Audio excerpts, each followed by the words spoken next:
मैं आपको इस प्रेस कॉन्फ्रेंस में आने का जो है वो धन्यवाद करता हूँ, शुक्रिया करता हूँ। और जैसा कि आपने बताया कि आज जो है वो अडीगाम गांव जो कि दिवसर कुलगाम में वाक़ा है, वहाँ पे जो है वो एक एनकाउंटर जो है वो हुआ, जिसमें जो है 2 दहशतगर्द जो है वो हलाक हुए। मैं ये बताता चलूँ कि ये एनकाउंटर जो है वो इसमें जो है वो एक स्पेसिफिक जो है वो खबर जो थी उस पे जो है वो काम करते हुए जो है वो आर्मी, पुलिस और सीआरपीएफ के जो है वो जवानों ने इस गांव जो पर्टिकुलर जो है वो घर का और जो पर्टिकुलर मोहल्ला मोहल्ला है उसका मुहासरा किया। और उसके बाद जो है वो जब सर्च जो है वो जारी थी, तो सर्च के दौरान जो है वो जो वहां पे छुपे हुए जो है वो टेररिस्ट थे, उन्होंने जो है वो सिक्योरिटी फोर्सेस पे जो है वो फायरिंग की। और उसके बाद जो है वो एनकाउंटर स्टार्ट हुआ। इस एनकाउंटर के दौरान जो है वो 2 दहशतगर्द जो है वो हलाक हुए, जिनके जो है वो कब्जे से काफी असलहा और गोला बारूद जो है वो बरामद हुआ। देखिए, मैं बताता चलूं कि जो हमें एनकाउंटर साइट से सर्च के दौरान जो है वो हमें 2 डेड बॉडीज मिली। डेड बॉडीज जो है वो की पहचान करना बड़ा मुश्किल है। उसका जो है वो इन्वेस्टिगेशन जारी है, उसमें हमने डीएनए जो है वो सैंपल्स लिए हुए हैं। लेकिन जिस तरह से मैं आपको पहले बताया कि हमें एक जो है वो खास जो है वो स्पेसिफिक इनपुट था, उस इनपुट के मुताबिक जो है 2 जो दहशतगर्द थे, जो हमारी खबर के मुताबिक जो है वो एक उनमें से उमेश अहमद वानी है, जो कि चवलगाम कुलगाम का रहने वाला है। ये उमेश अहमद वानी जो है वो टीआरएफ तंजीम से ताल्लुक रखता था, और ये 2020 से जो है वो उसने जो है वो टेररिस्ट रैंक्स जो है वो ज्वाइन की। उमेश अहमद वानी का जहां तक ताल्लुक है, ये पुलवामा, शुपियां, कुलगाम और अनंतनाग जिले में जो है वो सरगर्म था, और इसके खिलाफ कई एफआईआर जो है वो दर्ज थे, और कई दहशतगर्द कार्रवाइयों में ये मुलविस था। दूसरा जो जो खबर जो थी हमें, वो थी आकिब नजीर गोजरी की। ये आकिब नजीर गोजरी जो है बेसिकली चाडोरा कुलगाम का रहने वाला है, और उसके बाद लेकिन ये पला बड़ा जो है वो अपने मामा के घर जो है वो ये पुलवामा में जो है वो वहाँ उसकी पढ़ाई और वहाँ की उसकी परवरिश हुई। ये आकिब शेर गुजरी जो है 2022 से जो है वो अगस्त 2022 से जो है वो दहशतगर्द तंजीम के साथ वाबस्ता रहा, और ये भी कई दहशतगर्द कार्रवाइयों में जो है वो शामिल था, और इसके खिलाफ जो है वो डिस्ट्रिक्ट कुलगाम में, डिस्ट्रिक्ट पुलवामा में कई एफआईआर जो है इसके खिलाफ दर्ज थे।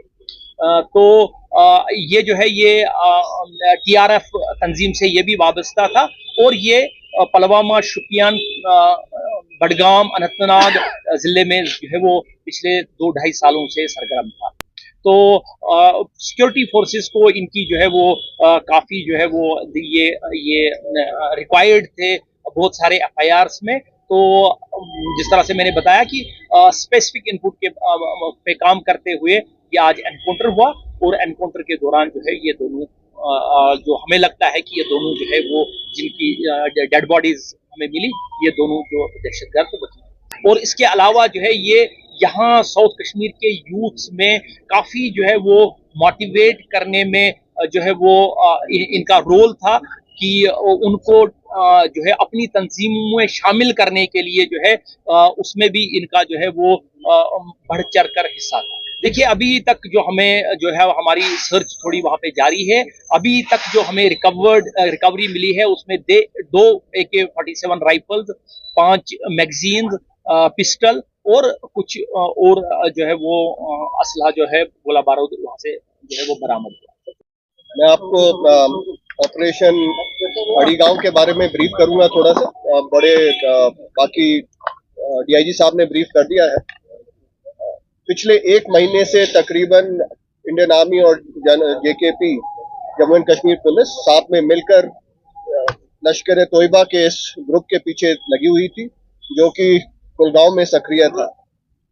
हमें एक बड़ी कामयाबी तब मिली जब आज सुबह 3:30 बजे 28 सितंबर को हमें इनपुट मिला, पिन पॉइंट इनपुट, जिसके मुताबिक उमेश वानी, जो कि साउथ कश्मीर के एलईटी यानी लश्कर तोयबा का सबसे बड़ा टेररिस्ट, एक संदिग्ध इलाके में घुसा था, अड़ीगांव विलेज में। उस पर तुरंत कार्रवाई करते हुए 9 बटालियन राष्ट्रीय राइफल, जेकेपी और 163 सीआरपीएफ बटालियन, इन तीनों ने मिलकर एक योजना बनाई और एक जॉइंट ऑपरेशन लॉन्च किया 4:30 बजे के आसपास। बड़ी तेजी और होशियारी से हमारे जवानों ने हरकत की और पूरा सरप्राइज हासिल करते हुए अगले 20 मिनट के अंदर कॉर्डन स्थापित कर दिया। जैसे ही हमने कॉर्डन स्थापित किया और सर्च की कार्रवाई शुरू की, तकरीबन 6:30 बजे के आसपास आज सुबह टेररिस्ट ने अंधाधुंध फायर शुरू कर दिया और वहां से भाग निकलने की कोशिश की, जिसमें हमारी फोर्सेस ने उन पे जवाबी कार्रवाई की, उनको पिन डाउन किया गया और उनको वापस फोर्स किया गया कि वो कॉर्डन के अंदर चले जाएं। उसके बाद अपने सिविलियंस की सेफ्टी देखते हुए हमने जो सिविल पॉपुलेशन थी उसको सेफली वहां से इवैक्यूएट किया और एक सेफ जगह पर ले गए और उसके साथ ही साथ टेररिस्ट के खिलाफ एक बहुत ही संयम से ऑपरेशन को अंजाम दिया। ये ऑपरेशन तकरीबन 12 घंटे से ऊपर चला और इस ऑपरेशन में, जैसा जावेद साहब ने बताया, ये 2 खूंखार टेररिस्ट इसमें मारे गए, जिसमें से एक उमेश वानी, जो कि यहाँ का सबसे पुराना और सबसे सीनियर एलईटी का कमांडर था।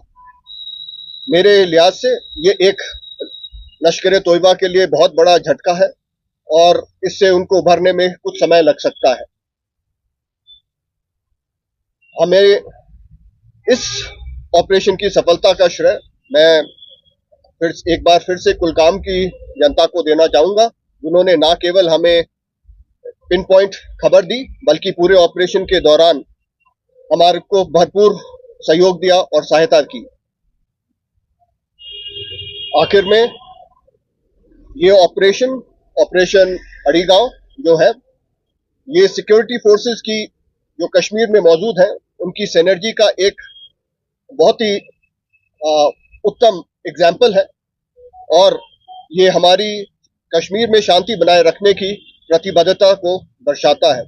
जय